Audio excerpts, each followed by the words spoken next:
Assalamualaikum warahmatullahi wabarakatuh. Alhamdulillahirabbil alamin, Allahumma shalli wa sallim ala sayyidina Maulana Muhammadin wa ala alihi wa sahbihi asma'in, amma ba'du. Keluarga besar Mubarak Food sekarang. Mubarak Food yang saya hormati, wabil khusus ini ada Haji Hilmi.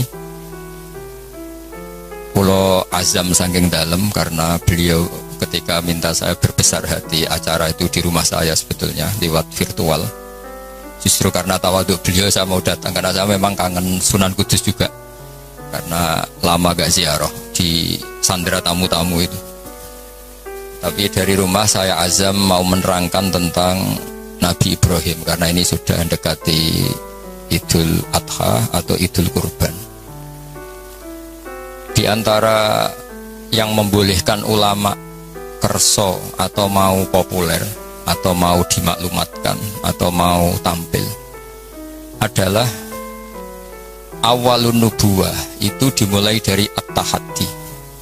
Jadi semua kenabian itu dimulai dari memaklumatkan ke publik bahwa seorang Rasulullah Muhammad SAW juga semua nabi itu harus memaklumatkan diri kalau beliau itu nabi.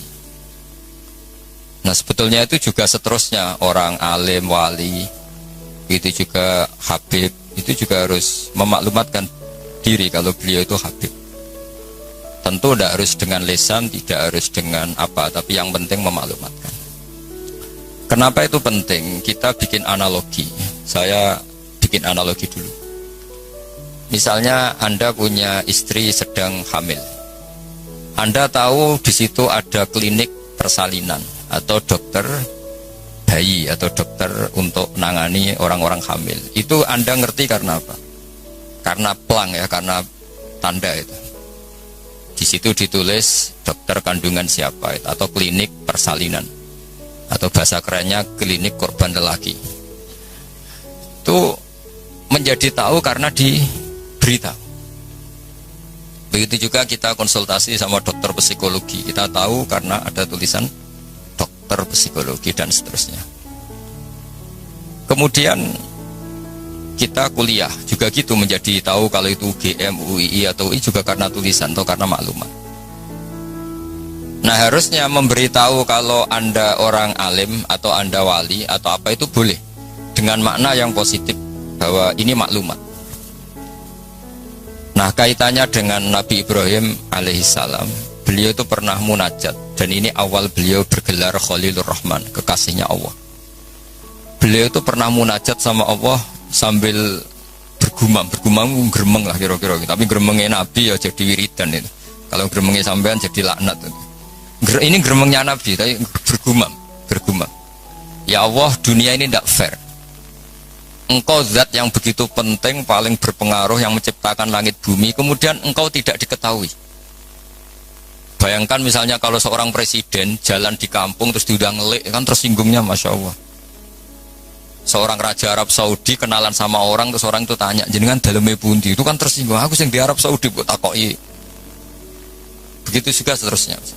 Ada Gus besar misalnya di pondoknya, terus orang tanya, jenengan dalemnya pundi, aku yang di pondok ditakoi. Sama Haji Hilmi misalnya ditanya, saya mau ke Kudus cari jenang Mubarak. Nah jenengan sinten? Bukan ngenyek uang, sing duwe didaran tangannya sinten.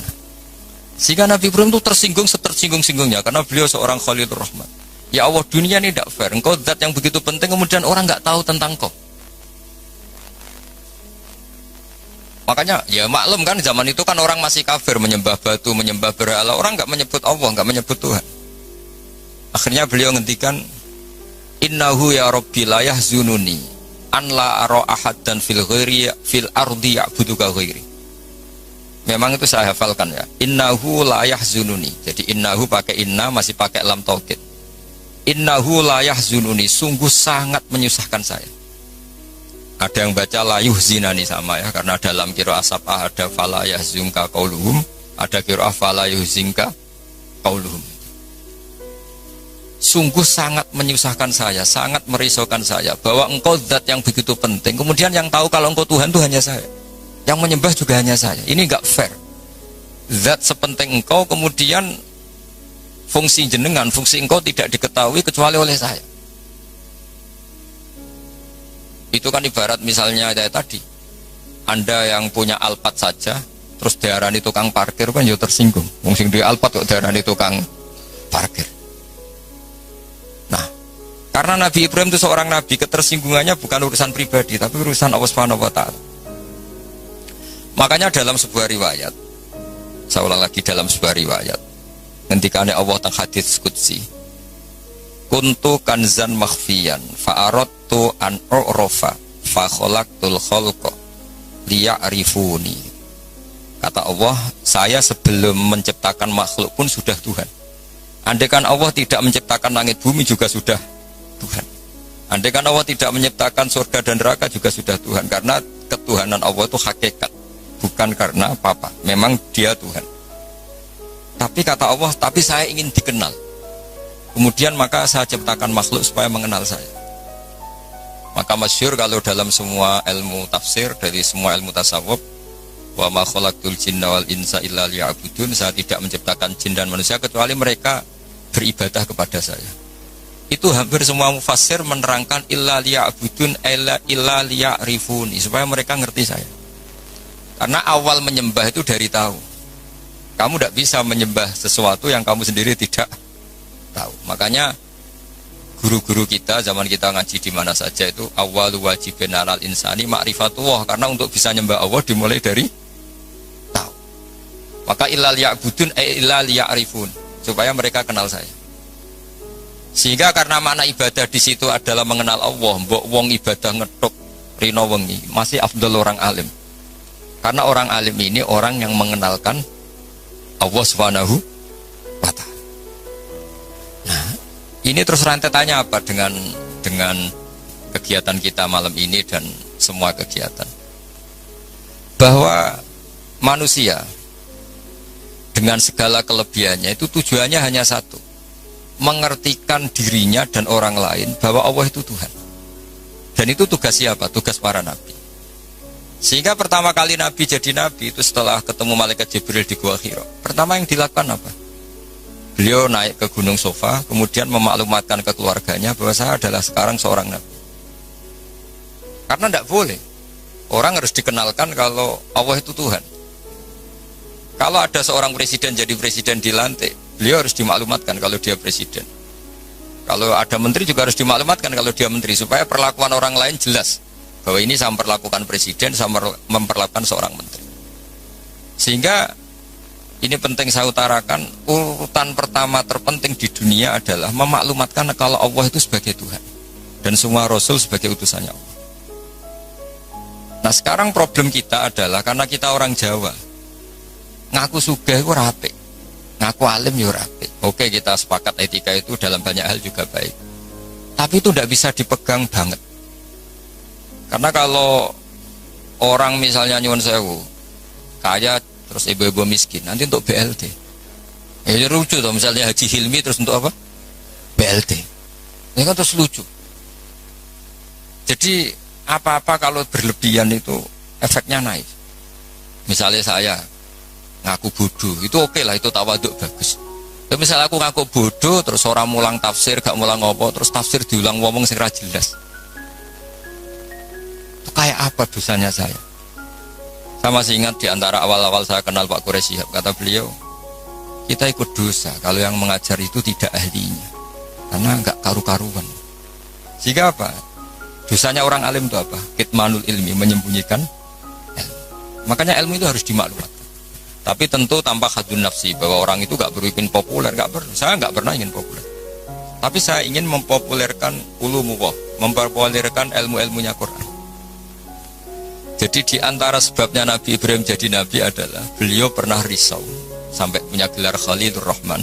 Beliau setelah menemukan Allah punya kerisauan, ya Allah, sungguh dunia ini tidak fair. Engkau zat yang begitu penting, pencipta langit bumi, zat yang begitu perannya penting, kemudian orang tidak kenal engkau. Coba misalnya pekerja di Mubarak nggak ngerti kalau Haji Hilmi itu ketuanya, itu kayak apa buruknya? Kamu nggak ngerti kalau presidennya Pak Jokowi, itu kayak apa buruknya? Kamu gak ngerti kalau bapak kamu itu Karmen, itu kayak apa ngawurnya? Gak ngerti status orang yang berjasa ke kita itu buruk sekali. Apalagi gak ngerti Allah Subhanahu wa ta'ala itu betapa buruknya. Sehingga Nabi Ibrahim itu risau. Nak sampean kan risau kok ora roh nak aku melarat wong ora gelem sedekah, jadi risau mikir dirinya sendiri. Misalnya seneng cewek kok ora roh cewek iku nak aku seneng ndekne. Jadi itu egois sekali. Nabi Ibrahim itu yang dirisaukan adalah Allah zat yang begitu penting kemudian tidak dingerteni oleh mereka. Sehingga beliau mulai bikin cara untuk Allah dingertikan. Nah ini mulai ada masalah karena mulai bersentuhan dengan orang banyak. Beliau pura-pura sakit. Tanya, kenapa kamu sakit? Ini loh sedang berobat. Dia kalau di sini mungkin di perapatan ya, atau kalau di sini mungkin simpang 7. Beliau terlentang. Faqala inni sakim, saya ini sakit. Ya minta dong berobat sama perbintangan karena mereka menuhankan perbintangan. Fanadzara nazratan fin nujum. Dia minta, tapi kok saya tidak sembuh-sembuh. Terus akhirnya dia datang ke tempat pemujaan. Setelah datang ke tempat pemujaan, terus beliau ngasih beberapa makanan. Kok udah kamu makan? Jadi Nabi itu ya lucu. Wong karuan berhala kok ditawarin makan. Terus beliau mangkel karena dianggap berhala ini sombong, ditawari makan kok enggak mau. Itu dipukulin semua, hancur semua. Terus kapaknya diletakkan sama yang atas, yang ketuanya, yang paling besar. Jika beliau diadili itu lucu. Ibrahim siapa yang menghancurkan berhala-berhala kecil itu? Paling yang besar. Beliau gak terima disaingin kan. Wah, kalau gak percaya tanya. Fas'aluhum ingkanu yantikun. Kalau gak percaya tanya. Wah, otak kamu ini mulai masalah Ibrahim. Wong karuan berhala kok ditanya. Wah, kamu itu afala takilun, agak gak punya akal, kamu gak bener. Ibrahim menimpali, kamu lebih gak punya akal. Karuan ngomong aja gak bisa kok kamu sembah. Di sini mulai beliau bikin tamhid, kalau dalam ilmu mantek itu tamhid itu bikin dasaran logika. Akhirnya mereka tahu bahwa Ibrahim tujuannya itu buruk, yaitu hanya mencibir kita menyembah berhala. Mereka karena punya kekuasaan, ya sudah Ibrahim dimatikan saja, dibakar. Itu sudah jadi logika penguasa, kalau kalah argumentasi ya main kekerasan. Singkat cerita mereka memutuskan dibakar. Nah, setelah Nabi Ibrahim dibakar ini yang jadi pelajaran bagi kita. Sangat-sangat jadi pelajaran bagi kita. Bahwa amal kebaikan, misalnya jenang mubarok, itu gak penting nanti menguasai dunia, perdagangan itu gak penting. Tapi memberi sinyal, memberi isyarat bahwa seorang muslim itu bisa mungkin bermanfaat bagi yang lain. Gak harus menang. Saya misalnya sebagai kiai, yang penting kiai itu mulai. Gak harus menang, juga ada harus populer. Ini saya ditemani Habib Zain, seorang Habib itu berkahi sama yang lain. Gak harus nomor 1. Kenapa itu perlu saya katakan? Karena begini. Ketika Nabi Ibrahim dibakar, ini dengerin, ketika Nabi Ibrahim dibakar, itu ketika api sudah begitu menggila ya, itu yang mau melemparkan Ibrahim jadi bingung karena terlalu panas. Dilempar itu nggak sampai tengah karena yang mau ngelempar sendiri sudah terlalu kepanasan. Singkat cerita terus ada ide manjanik itu semacam ketepel besar. Itu idenya iblis ini. Ya ide caranya pakai manjanik dilempar dari jauh tapi Ibrahim bisa jatuh di tengah apa? Api. Yang menarik di situ apa? Seekor katak itu lalu lalang dari telaga ke situ, hanya bawa air di mulutnya, kemudian disemprotkan. Kemudian Ibrahim itu matur nuwun atas komitmen katak itu. Karena padahal itu mesti nggak ngefek ya, pasti nggak ngefek sama sekali. Masa api sebesar itu kemudian mau dipadamkan oleh seekor katak. Nah, yang cicak itu datang ikut nyebuli, niupin supaya api tambah besar. Sebenarnya nggak ngefek juga, tapi ku mangkel no. Makanya dalam sejarah beberapa riwayat Sayyidah Aisyah itu pernah nembaki cecak, ya tentu pakai alat zaman itu. Karena untuk mengimplementasikan bahwa cecak itu hewan yang nggak benar gitu. Karena ikut dengan tanda kutip nyumbang membesarnya api. Padahal ya nggak ngefek juga. Itu kan sama jenengan di jalan ono wong idoni dari jarak 10 meter. Sampean mangkel gak? Mangkel kan meskipun nggak kena. Roh raimu malah jus kan mangkel padahal nggak kena. Sama, kowe ra duwe dhuwit ana wong senyum tuh seneng padahal ora nyafaati. Butuh dhuwit kok dikai senyum. Jadi semenjak itu ada satu fikih bahwa berkontribusi itu tidak harus menyelesaikan masalah. Tapi setidaknya tidak ada implementasi bahwa itu ekspresi kebencian atau kecintaan. yang kata tadi ekspresi kecintaan sehingga beliau lalu lalang ingin ikut memadamkan apa? Api. Yang cicak tadi kurang ajar karena ikut. Sama, mungkin kita bikin Mubarak Food. Mungkin ya, saya tidak tahu. Mungkin kita tidak akan mengalahkan kekayaan Cina-Cina. Tapi setidaknya umat Islam berlatih kira usaha sehingga lahirlah Mubarak Food yang banyak dengan bentuk yang berbeda-beda. Sehingga umat Islam berlatih menjadi aktor, bukan objek. Begitu juga saya ngiyai ngajar tafsir. Orang supaya tahu bahwa pondok-pondok Indonesia bisa menghasilkan orang alim. Begitu juga jenengan, bahwa bisa nikmati gaji pertama. Bahwa orang bisa seneng itu tidak harus pakai korupsi, pakai mencuri, tapi seneng sejati adalah makan gajinya apa? Sendiri. Apapun kita tidak mewakili dunia, implementasi itu sesuatu yang sangat dihormati oleh Allah. Kayak Allah menghormati amalu difda. Sehingga ketika ada seorang dokter, ya Rasulullah saya ini ada sedikit penyakit yang solusinya obatnya materinya harus apa itu? Kata. Apa saya boleh membunuh kata? Fanaha angkot ya Nabi melarang membunuh kata karena pernah berkontribusi, setidaknya ingin berkontribusi terhadap pemadaman api yang membakar Nabi siapa?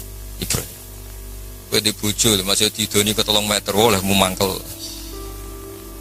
Gak bisa dia ngelak gini, ora kena mas. Tidak bisa seperti itu. Sudah.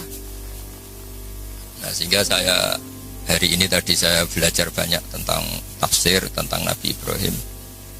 Bahwa agama ini kata Rasulullah SAW memang diidentikan ya tentu Nabi Muhammad SAW tetap Sayyidul Awalin wal Akhirin Sayyidul Ambiya. Tapi agama ini diidentikan dengan anit tabi' millata Ibrahim hanifan, bahwa kamu Muhammad harus ngikuti Nabi Ibrahim. Sehingga ketika kita bersolawat sendiri harus kalimatnya Allahumma sholli ala sayyidina Muhammad wa ala ali sayyidina Muhammad kama shollaita ala sayyidina Ibrahim. Jadi Nabi Ibrahim tetap dianggap master, bahwa ya Allah engkau bersolawat ke Nabi Muhammad sebagaimana engkau bersolawat ke Nabi Ibrahim. Karena Nabi Ibrahim ini yang bapak tauhid, millata abikum Ibrahim. Ibrahim itu cara bertauhid bukan sekedar adu argumentasi, tapi beliau berpikir jangka panjang. Misalnya sekarang kita bicara kalau miladnya sudah berapa? 110 tahun. Jadi sebelum kemerdekaan. Nabi Ibrahim ketika mau meninggal cara berpikir sederhana begini, ya Allah, saya menyembah engkau, saya seorang nabi, saya mentasbihkan engkau, saya mentahmidkan engkau, saya mentakbirkan engkau. Tapi saya ini tetap mati.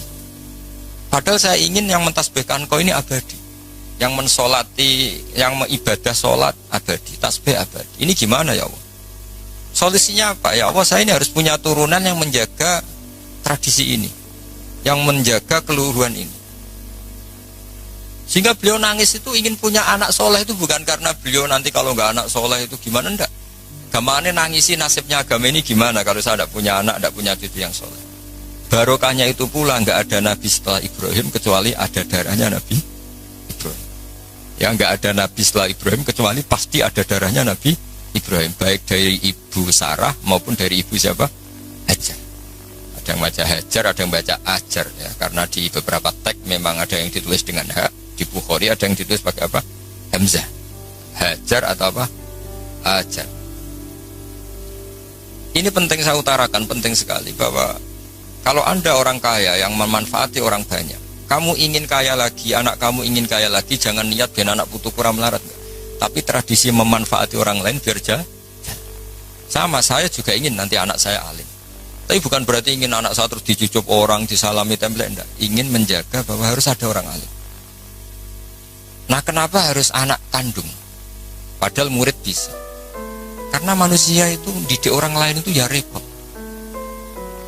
Omah sekolah ra ketompo terus mondok. Nggak ribet ngadepi wong liya. Timbang ning omah nakal dititipno pondok. Ribet. Meskipun kita terima itu sebagai santri, tapi kan komitmennya beda, cara berpikir beda. Makanya didik ini bukan berarti ya tetap beda. Sehingga Nabi Zakaria ketika ditanya, kenapa engkau begitu fanatik minta anak kandung, waladas sulbi itu anak kandung. Kata beliau, wa inni khiftul mawaliya mewaroi. Kalau orang lain mewarisi saya, itu mesti cara berpikir tidak persis-persis amat. Meskipun solehnya mungkin mirip ya, tapi tetap beda. Saya punya pengalaman. Nggak, sampean jangan terus kecil hati, saya ada anak kiai. Kesolehan itu harus jadi kiai. Saya punya pengalaman entah buruk entah baik, terserah cara Anda menafsirkan. Kiai itu kalau betul-betul kiai itu melihat orang sholat itu senengnya masya Allah. Melihat preman sholat itu seneng. Melihat orang tobat seneng. Padahal ya orang untung-untungnya di mana? Gak ada untungnya. Tapi karena dia dididik bahwa sholat ini cagai bumi. Apalagi kalau kiai ini sudah jadi wali, bahwa Allah tidak menghancurkan bumi ini, pertimbangannya karena masih ada yang sholat. Nah, sementara kalau kamu itu otaknya pedagang, roh wong sholat itu banyak kebutuhan sarung. Wah, nak ngono gawe sarung. Berarti tekem Cina kayak tadi. Banyak orang haji terus Cina merodok apa? Pakaian apa? Ikhram. Banyak orang wiridan terus Cina merodupsi apa? Tasbih. Tapi kalau wali itu tidak begitu cara berpikir. Jadi melihat orang sholat itu, ya Allah, itu luar biasa. Terus kepikiran nyari kalimat apa yang kira-kira dengan sujud itu benar-benar plus tauhid. Akhirnya dicari-cari lah kira-kira kalimatnya subhana rabbiyal a'la bihamdi maha suci engkau yang maha luhur. Karena sekali sujud itu dia tidak benar komitmennya, bisa sujud kepada makhluk. Dan itu bahaya. Wes sujud wes batu eneng bumi jebule kli. Itu beda, perasaannya wali sama itu beda. Kalau kamu pedagang kaya terus wali itu mesti gini, saya ingin jadi orang kaya pedagang. Ben wong Islam iku mburoh wong sing salat. Kayak apa hinanya kita, misalnya sampean apal Quran, iso ngaji maca Fathul Mu'in, terus dimajikan sing ora cewek, tersiksa enggak? Kayak apa tersiksanya? Dua atasan man lam yusolli wa lam yasum. Tapi nak kowe sugih mau niat paling gak ana santri melarat tuh buruh ning aku sholat, aku zakat, aku poso. Jadi solihun tahta yadi solihin wong soleh, buruh ning wong. Itu beda. Sama-sama kepen dadi wong sugih tapi rasanya, dan itu yang dinilai Allah. Saya kenapa ngaji di mana-mana bawa kitab? Setidaknya orang tuh lebih terhormat ngaji Mbak Nawawi, kitabnya jelas. Sanad saya jelas, saya ngaji Mbah Mun, ngaji bapak saya, ngaji keluarga Kudus, keluarga Kajen.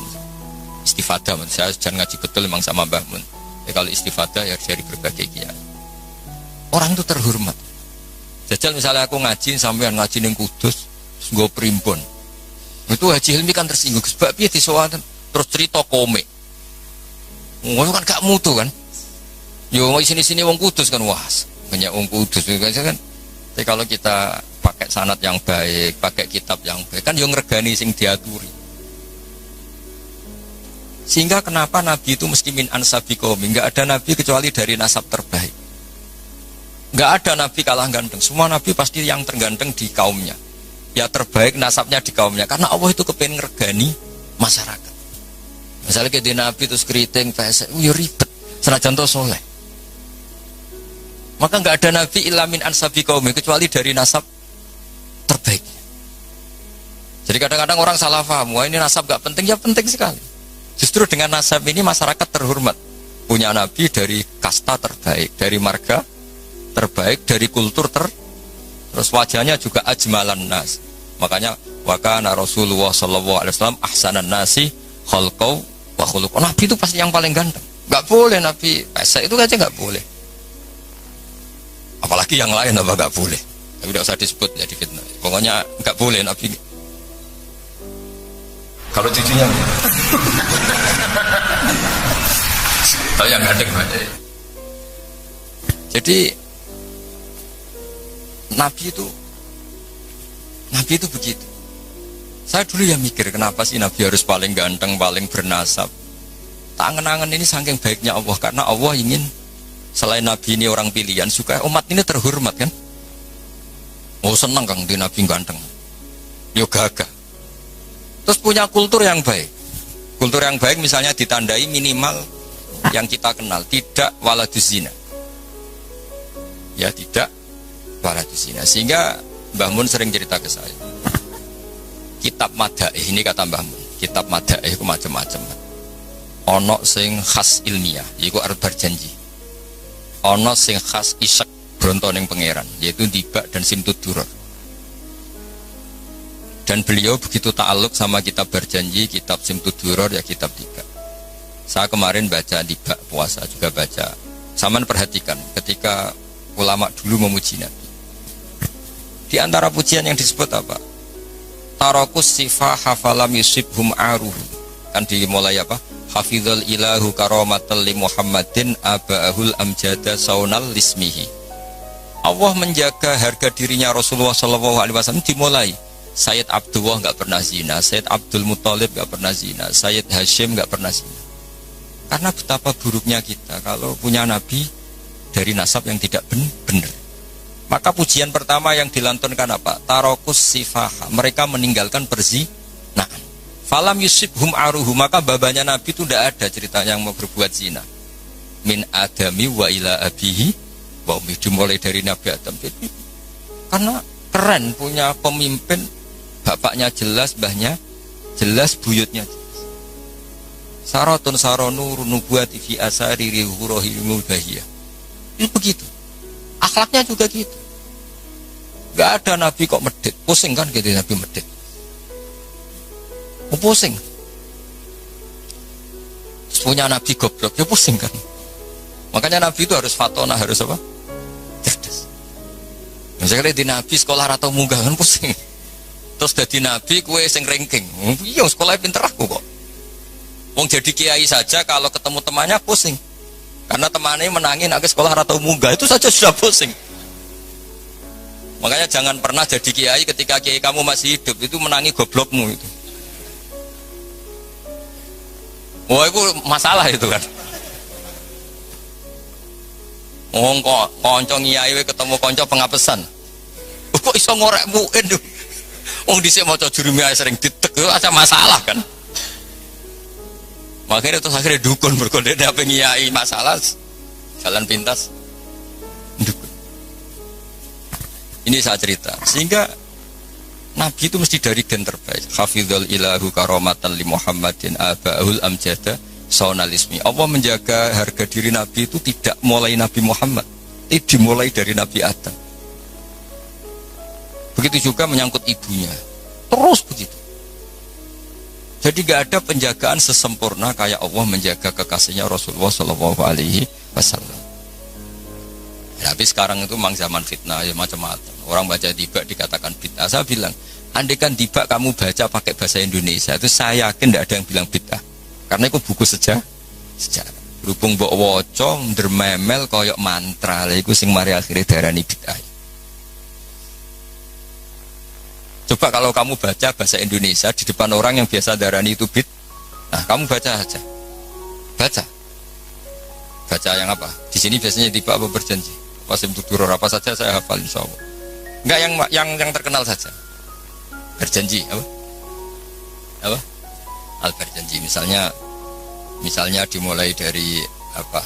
Yang mulai waba'du fa'aqul huwa Muhammad bin Abdullah bin Abdul Muthalib. Itu kan kalau ditulis bahasa Indonesia ya, ketahuilah bahwa Muhammad putranya Sayyid Abdullah. Muhammad bin Abdullah bin Abdul Muthalib. Abdullah itu punya bapak namanya Abdul Muthalib. Wasmuhu Syaibatul Hamdi. Sayyid Abdul Muthalib itu nama lainnya adalah Syaibah. Kila itu ketika beliau lahir sudah beruban. Syaibatul Hamdi, orang beruban yang sering baca tahmid, baca Alhamdulillah. Sehingga dulu Ka'bah itu kalau menuju ke Ka'bah ada namanya Babu Bani Syaibah. Kalau kamu ngaji fikih kesunatan masuk apa? Masjid Haram dari Babu Bani Syaibah, itu nama lain dari Sayyid Abdul Muthalib. Wasmu Syaibatul Hamdi. Kenapa dikatakan Alhamdi? Humidat hisoluhus saniyah. Dia punya perilaku-perilaku yang sangat terpuji. Di antara yang paling masyhur adalah ketika penduduk Mekah kesulitan nyari air, beliau munajat terus sama Allah sampai mimpi dingertikan lagi oleh Allah tempat Zam-Zam. Apa tempat Zam-Zam? Akhirnya beliau ngeduk lagi. Makanya Zam-Zam itu dinisbatkan ke Abdul Muthalib. Padahal Zam-Zam tentu mulai Nabi Ismail. Paham ya? Tapi di bab tertentu dinisbatkan Abdul Muthalib. Makanya masyhur wa yundabul mausulu billadhi istahar kabi'ri Zam-Zamin yali waman hafar. Jadi Abdul Muthalib itu punya gelar waman hafaro bi'ro Zam-Zama. Wahai orang yang menggali lagi sumur apa? Zam-Zam. Jadi beliau itu intinya itu lama sekali penduduk Mekah itu sudah kehilangan Zam-Zam. Abdul Muthalib munajat. Akhirnya karena beliau min dzurriyyati Ibrahim dingertikan Zamzam. Makanya kata Alfiyah apa? Wa yundabul mausulu billati istahar kabi'ri zamzamin yali waman hafar. Sudah kita terjemah saja. Abdul Muthalib nama lainnya adalah Syaibatul Hamdi, orang tua yang selalu muji Allah. Kenapa terpuji? Karena semua perilakunya termuji. Wasmuhu Syaibatul Hamdi humidat khisaluhus saniyah. Ibnu Hashim. Ya terus begitu. Ladekan itu kamu tulis dengan bahasa Indonesia. Kamu kasihkan orang yang biasa membid'ahkan tiba atau berjanji. Wah bagus ini buku sejarah. Tapi setelah kamu baca Arabnya, kenapa jadi bid'ah? Itu yang salah itu dua-duanya menurut saya. Yang dengarin nggak paham, yang baca kayak jimat. Karena yang nggak paham terus, Allah, apa maksudnya nggak jelas mungkin. Ya sama-sama nggak jelas itu akhirnya berakibat nggak jelas juga kan. Makanya saya mohon niru kayak Habib-Habib Yaman tuh. Kalau baca berjanji itu diam semua. Karena paham do nangis. Yang baca ya nangis. Nangis paham bukan nangisin saat nasibnya enggak. Jangan gak cerita Mbah Mun pernah cerita di sekono khotib GR gede rumongso. Ini cerita Mbah Mun ya cerita kiai banyak cerita itu masyhur. Orang ono ada wong desa ku nuwakis dikira khotibe khotbah sukses. Bertakoi wah khotbahku sukses yo. Mboten kula eling jenengan eling wedhus kula sing ilang. Dadi wonge malah dimiripno. Oh mangkelnya khotibnya wah semong dipadano. Jadi nangisnya itu nggak bener. Jadi ini saya cerita. Dan nasab ini terus kata Said berjanji wa adnanu bila raibin inta zalimil ulumin nasabiyah ila dzabihi ismaila nisbatuhu wa muntama. Nabi Ibrahim itu adalah Abul Arab. Makanya kata berjanji wa adnanu bila raibin inta dzabil ulumin nasabiyah ila dzabihi ismail. Sayyid Adnan ini tidak ada keraguan lagi menurut para pencatat nasab bahwa beliau adalah turunan Nabi siapa? Ismail. Nah Ismail itu bin Ibrahim. Kenapa Imam berjanji harus cerita itu ngotot? Karena beliau tahu problem utama Rasulullah Muhammad jadi Nabi dan akhirnya memaklumatkan kalau beliau Nabi adalah orang Yahudi tanya man huwa wa ma nasabu, dia itu siapa? Lalu nasabnya siapa? Karena lama sekali orang Arab itu jahiliyah, jauh dari peradaban agama. Sehingga ketika ada isu lah, kalau menurut orang Yahudi bukan menurut bahasa kita, ketika ada isu bahwa orang Arab ada yang jadi Nabi itu orang Yahudi mencibir. Gak mungkin Nabi ilah min Bani Israel, gak mungkin Nabi kecuali turunan apa? Israel. Israel nama lainnya Nabi Yakub ya. Jadi kalau ada istilah Israel itu nama lainnya siapa? Nabi Yakub. Is itu maknanya, Isra itu maknanya abad, Il itu Allah. Jadi Israel maknanya hamba Allah, yaitu Nabi siapa? Yakub. Jadi gunjingan. Gak bisa, Nabi gak boleh dong kecuali turunan Ibrahim, turunan Israel. Tahu-tahu orang Arab jadi Nabi, asal-usulnya gimana? Karena mereka taunya Arab itu ya penyembah berhala, terus pemakan apa, pokoknya gak benar semua. Nah, karena Sayyid berjanji itu tahu problem Nabi di mata orang-orang itu adalah nasabnya. Beliau pertama nulis di antara yang dipakai mukaddimah adalah cerita nasabnya. Ba'du fa'akul wa Muhammad bin Abdullah. Sampai taruh saya wa adnanu bila raibin inta dzabil ulumin nasyabiyah ila dzabihi Ismaila nisbatuha muntah. Nah, kenapa harus yakin itu? Ketika orang Yahudi debat sama sahabat, apa buktinya kalau Muhammad Nabi? Syarat utama Nabi harus turunannya Nabi, harus orang baik. Akhirnya Allah membela kekasihnya fihi ayatum bayyinatum maqamu Ibrahim. Bukti kalau Ibrahim pernah singgah di Mekah adalah di situ ada batu yang ada jejak kaki Nabi Ibrahim. Nah, kalau Nabi Ibrahim pernah lama di Mekah sampai bangun Ka'bah, berarti beliau juga meninggalkan turunan di Mekah, yaitu ini askantu min dzurriyyati biwadin ghairi dzar'in inda baitikal muharram. Jadi ada bukti Ibrahim hidup di Mekah, yaitu pernah menjejakkan kaki di makam apa? Ibrahim. Makam Ibrahim bukan kuburan tapi apa? Tempat berpijaknya Nabi siapa? Ibrahim. Terus beliau memaklumatkan bahwa ini askantu min dzurriyyati biwadin ghairi. Jadi ini askantu itu kalimat yang luar biasa. Misalnya pertanyaan gini, oke Ibrahim pernah ke Mekah, apa buktinya kalau anak turunnya ditinggal di Mekah? Kayak saya misalnya pernah di Palestina, atau saya pernah di Kudus. Buktinya mana kalau anak turun saya akhirnya hidup di Kudus? Makanya dibuktikan sama Allah, ini askantu min dzurriyyati. Kata Nabi Ibrahim, ya Allah, anak turun saya ini ada yang saya letakkan di sini. saya mukimkan di sini, saya mustautinkan di sini, saya berdomisilikan di sini, yaitu Nabi Ismail. Artinya gini, ketika Imam berjanji cerita wabak dufa'akul itu luar biasa, itu yang menjawab keraguan orang, yaitu orang Yahudi atau siapa saja yang meragukan nasabnya Nabi. Sudah setelah nasabnya ketemu sapi Ibrahim sudah sah, karena syaratnya Nabi itu dzurriyyatan ba'duha. Setelah nasabnya sah baru khasnya apa? Di antara khasnya adalah tarakus sifah hafalam yusibhum aruhu min adami wa ila abihi wa ummi. Sehingga yang namanya nikah itu bukan adat Islam saja. Zaman jahiliyah juga ada apa? Nikah. Ya tentu setelah Islam disempurnakan iya, tapi zaman jahiliyah itu sudah ada nikah. Buktinya begini. Ketika Rasulullah SAW mulai aneh-aneh ngaku jadi nabi, ini menurut bahasa mereka loh. Ini saya cerita menurut bahasa mereka, bukan bahasa saya. Itu kata orang-orang Quraisy, kafir Quraisy gimana? Muhammad kok mulai aneh-aneh, ngajak nyembah pangeran Sitok, meminta supaya kita menyembah Allah satu. Padahal tren mereka menyembah Tuhan yang apa? Baik. Itu mereka cara mengatakan gini. Kalau kamu menghendaki itu, kamu aneh-aneh itu ingin perempuan, ingin harta, ngomong. Kalau kamu ingin harta, jama'na laka malan.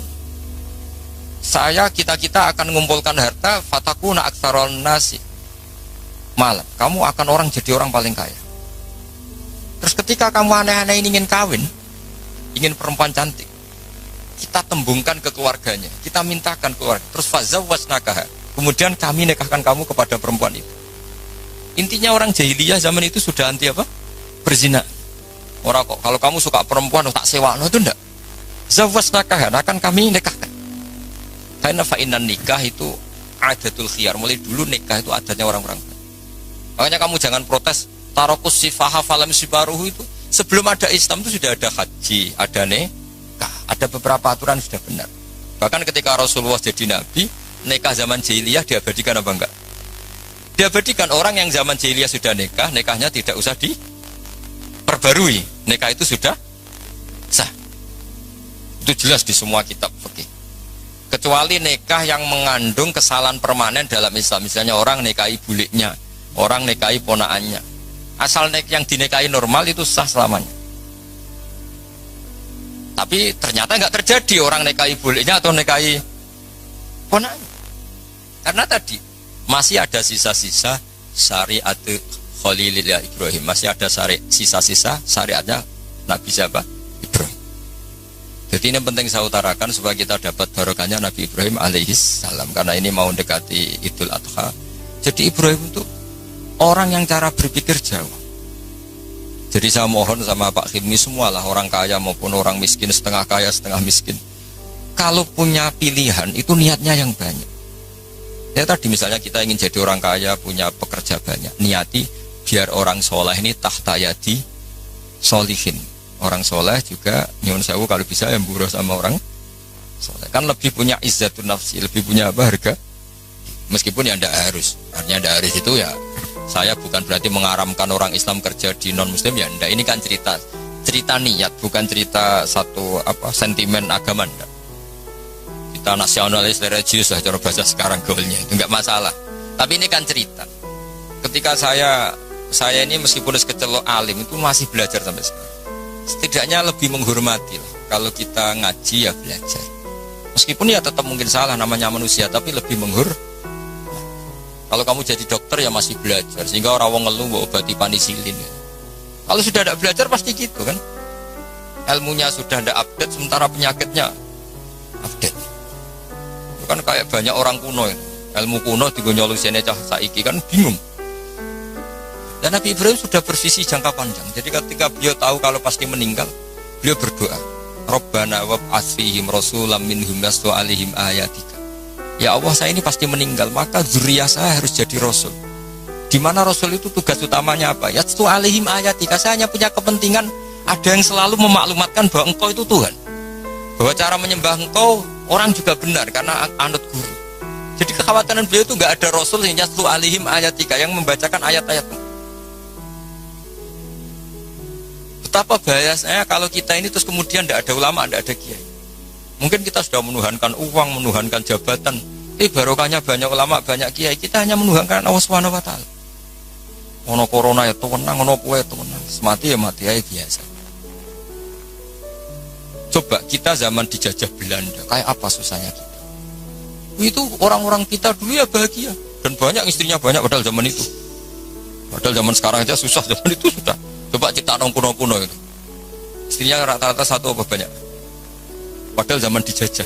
Artinya nikmatnya Allah itu nggak kurang pasal. Yang bahagia ya banyak. Sekarang zaman modern yang susah juga. Itu kalau kata Mbah Mun, pangeran tetap sito. Jadi pangeran tetap Allah.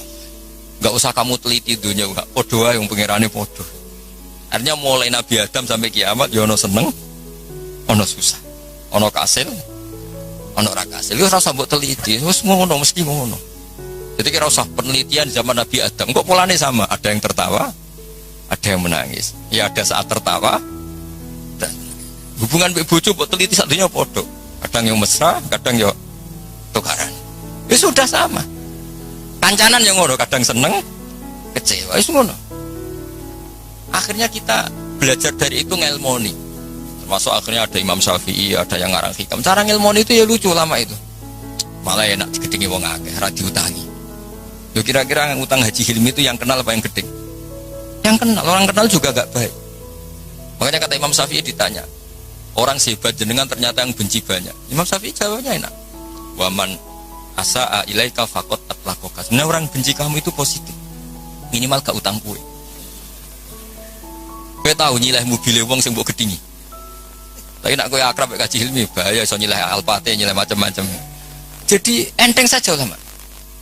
Ada orang cerita Imam Syafi'i orang yang tadi nyucup jenengan, hormat jenengan, ternyata setelah di luar ngerasani jenengan. Itu gaya-gayaan tok hormat jenengan, setelah di luar ngerasani jenengan. Imam Syafi'i muni alhamdulillah. Berarti aku wibawa ning arepku rawani. Jadi dianggap enteng saja. Karena apa ya, orang dulu itu ya sudah munajatnya sama Allah sudah. Hikam yang ngarang hikam ini cerita bahwa harus dielmoni. Hikam itu malah lebih gampang lagi. Ketika Allah memberikan apa yang kamu inginkan, itu berarti mata a'toka asyhadaka birrah. Ketika Allah memberikan apa yang kamu inginkan, maka Allah ingin mengertikan kamu bahwa Allah itu zat yang baik. Sehingga kamu minta apa saja dikasih. Wa mata mana'aka asyhadaka qarra. Ketika Allah menghalangi yang kamu minta, asyhadaka qarra. Bahwa Allah menunjukkan saya ini Tuhan, enggak bisa kamu dikte-dikte. Lho kowe di pangeran terus nurut terus mbek kowe iku yo ora gaya. Pangeran kok nurutan, itu kerennya di mana coba? Pangeran yo gagah kudu al-qahar, zat yang enggak bisa diatur. Jadi kena ndonga ora disebadani nggih Gusti top jenengan.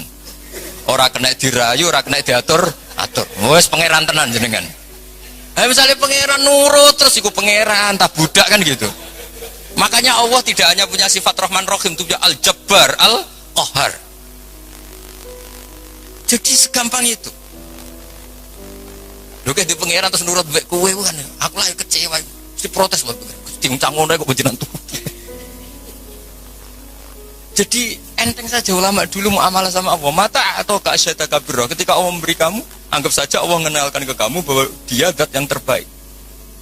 Wa mata mana'aka asyadaka qarra. Ketika Allah tidak nuruti karep kamu, Allah itu ingin menunjukkan ke kamu, aku itu pangeran. Tetap yaf'alu ma yasha. Enak ya pangeran buat atur-atur. Nah, nurut aku, ora aku sing nurut kowe kan gitu. Coba keren mana punya Tuhan yang begitu sama yang nurutan. Coba. Keren mana? Keren sing Allah tetap yaf'alu ma yasha. Tapi kalau ilmu ini tidak kamu perbarui terus dengan ilmunya ulama, maka kamu akan menganalisis Allah dengan cara kamu sendiri. Oh, jari api anjudi aku jaluk ora dituruti. Wah, setan amoh. Jadi ulama dulu itu asik gitu. Coba saya itu termasuk kiai muda yang enggak mati bukan karena saya apa. Rasulullah tuh kalau ngajari melihat kehidupan kematian tuh rela. Ya Allah, kalau saya hidup, ini ngajari ke kita ya. Anggap saja ini peluang untuk menambah kebaikan. Kalau saya mati, anggap saja itu akhir dari segala keburukan. Makanya saya itu tidak pati takut mati. Coba hidup kita ke depan. Meskipun a'udzubillah min dzalik, potensi zina, potensi korupsi. Yang sudah korupsi, potensi korupsi lagi. Yang sudah kadung zina, potensi zina lagi. Yang bisa ngakhiri itu apa coba? Mati.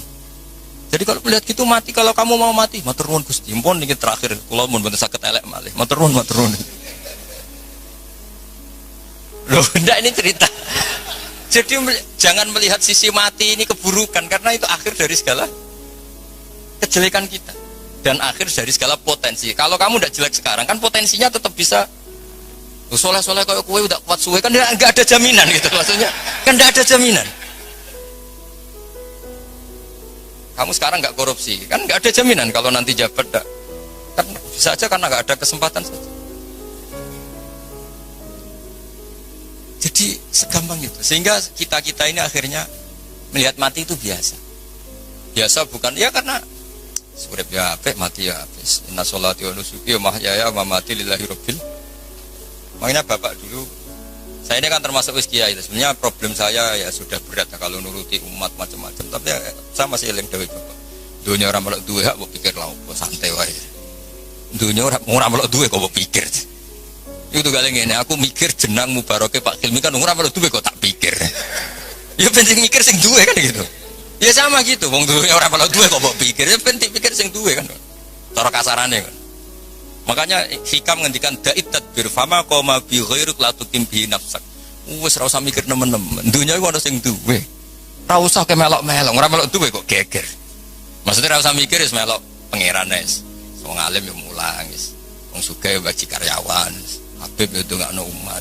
Wong melarat yo ndongakno sing sugih sudah. Kok sudah gitu aja ora usah mikir. Mau nak sudah kok dhuwit kuntek berarti mikir. Kok sing melarat aku ndongakno sugih kenaan tak ndongakno aku ndongakno awakku ora iso sugih wae ya rusak nak dunya dan ngono ya rusak. Ya jadi ini saya cerita ilmu segampang itu ulama melihat. Makanya saya pernah baca dalam satu kitab itu lucu. Ada orang berteman akrab. Ketika kaya temannya banyak, ketika miskin temannya enggak pada menjenguk. Padahal dia sudah jadi buruh. Buruh manol, buruh gebet.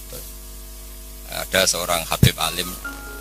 Ketika orang ini ngeluh, teman-teman saya itu yang dulu jenguk sekarang nggak ada yang jenguk karena saya sekarang miskin. Dulu teman saya akhirnya habib yang alim ini ngendikan malah enak toh nak kanca mrene malah kon isin rene pas kue manol pas kue gawe boto diamui malah isin aduk dora rene jadi pas kue melarat rada sing delok lan kok nak sugih konangan neh lah akhir alhamdulillah yo jebule. Selama ini kan kita ngeluh, pepe melarat terus konco ora dolan, malah ada ora dolan. Pas dolan rono kowe dikongkon wong dibentak-bentak, malu enggak? Milih didolani apa ndak? Mboten ya sekarang. Jadi kalau ulama itu bikin solusi segampang itu. Assalamualaikum warahmatullahi wabarakatuh.